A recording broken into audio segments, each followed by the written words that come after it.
நீதிமான் ஒருபோதும் வெட்கமடைவதில்லை.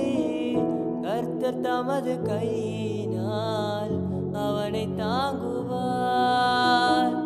நீதிமான் ஒருபோதும் வெட்கமடைவதில்லை. கர்த்தர் தமது கையினால் அவனை தாங்குவார். நன்மை செய்ய ஒருவருண்டு, நித்தம் செய்ய உனக்கு உண்டு. நன்மை செய்ய ஒருவருண்டு,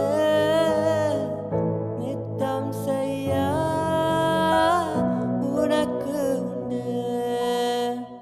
காத்திரு, நீ காத்திரு, பொறுத்திரு, கொஞ்சம் பொறுத்திரு. அவர் மேல் நம்பிக்கையா